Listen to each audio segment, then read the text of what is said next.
Okay, Vicki? Item 8, public comment for items not on the agenda. It is the council's policy to refer matters raised in this forum to staff for investigation and/or action where appropriate.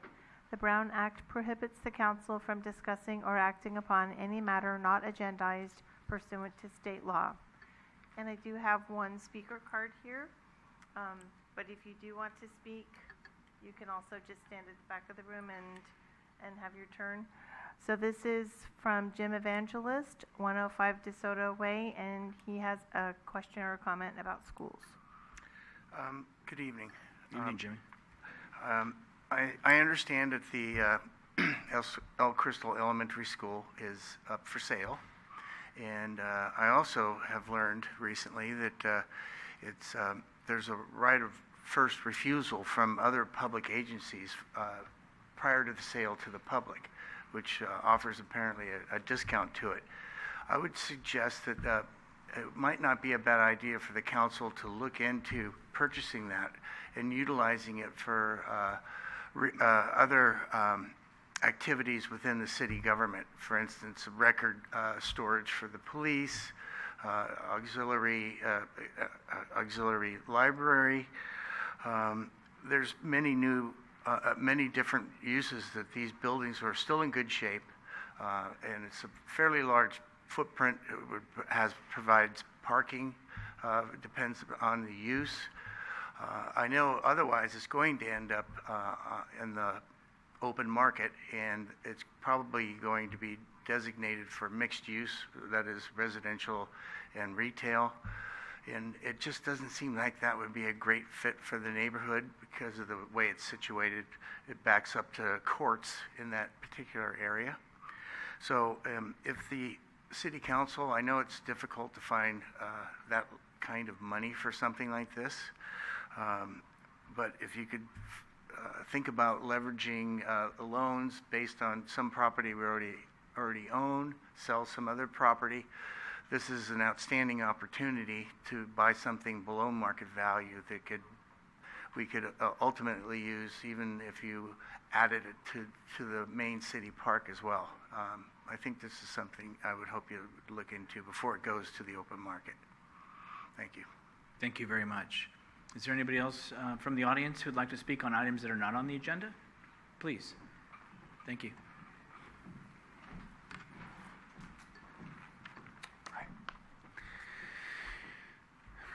Good evening, Council. My name is James Casey Spingola. I'm born and raised in San Bruno. I've come here tonight with a message of hope to those who hear it and a warning to those who don't. On April 10th, I learned that my 11 dental amalgam silver fillings from the same dentist here in San Bruno were responsible for my endless battle with severe suicidal depression for over 20 years. It has been known that mercury is the second most toxic heavy metal neurotoxin on planet Earth and is 50%, and silver fillings contain 50% liquid mercury by weight, sitting inches from the brain. Slowly but surely, releasing invisible and odorless mercury vapor that accumulates throughout the body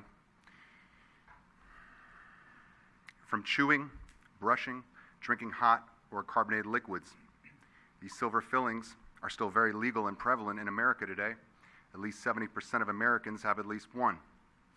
Women with silver fillings pass mercury through the placental barrier and contaminates breast milk. Considered a biohazard before and after it's in one's mouth, the Environmental Protection Agency states there's enough liquid mercury in one silver filling to contaminate a 10-acre lake.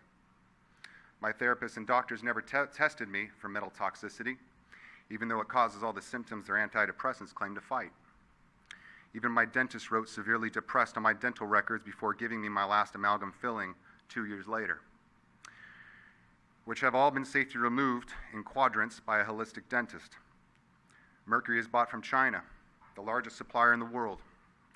It has also been known that multi-dose vaccines in America contain mercury as a preservative, described in a code word called thimerosal. We have the most vaccines of any country with the most health problems. And in 1938, Leo Kanner first identified and addressed autism 8 years after the first use of mercury in vaccines. Autism and mental illness have become a national emergency, worse than poliomyelitis. This led me down the rabbit hole of what else the U.S. government already knows and its branches shamelessly defend, claiming to be safe to put in our mouth and inject to our children without scientific proof that it's safe in all aspects, especially in accumulation through exposure. Which brought me to the filth in our tap water. There's nothing more important than the water we drink. It has been known that whatever is on the bottom of your shoe is in your drinking water. With over 80,000 chemicals, heavy metals like mercury and lead, pharmaceutical drugs and parasites, this water is recycled, going house to house, until we buy more fluoridated tap water from San Francisco, who just opened up their groundwater for the first time since 1930. Most filters like Brita aren't effective against these toxins and are not certified to filter out certain contaminants like sodium fluoride. Highly contaminated water we're bathing in, making our coffee with, cooking with, serving to our family and friends, feeding to our pets, washing our clothes, which is not only contaminated but completely unsafe. 95% of bottled waters contain half fluoridated tap water and half mountain spring mineral water, which is dirt. Well 17 at 225 Huntington Avenue sits less than a mile away from Bel Air Elementary School and contains arsenic, barium, cadmium, cyanide, sodium fluoride, thallium, and mercury. Mostly all are neurotoxins that affect the brain and accumulate in the body. Every 1,000 pounds of mercury released back into the environment by any means, special needs and autism rises. It has been known that sodium fluoride, mainly from China, has a dark history behind it. In 1945, the U.S. government started fluoridation in 3 states to help fight tooth decay without votes or through a judicial system. Sodium fluoride is slightly less toxic than arsenic and more toxic than lead. It's a corrosive and a neurotoxin. Over 50 studies have linked fluoridation with reduced IQ in children. And tap water has been directly linked to many diseases. 97% of Western Europe has rejected the use of fluoride, as it should be an individual choice. Any levels of contaminants in our water should be 0. I strongly recommend distilling your drinking water to eliminate any inorganic materials. As below, so above and beyond, all the problems I've spoken of are from or affiliated with the same intellectual elite government groups keeping us in the dark, sick and dying, and floating face down. These groups see everything through statistics. Well, here's a sample of what they see.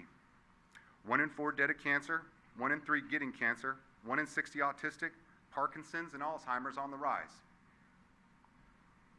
Department of Defense has named healthcare an existential threat to this country. By 2040, it is estimated that 100% of the federal budget will go towards Medicare and Medicaid. I'd like to end tonight by asking for support and representation in ending dental amalgam in San Bruno, ending fluoridation in our public water systems in San Bruno. I also ask that you help spread the awareness of contamination in all aspects. I ask that you initiate a plan with San Mateo County leaders and representatives throughout the Bay Area to address contamination in our water and mercury in dental and medical treatments. Contaminants have no physiological role in our bodies other than to harm us.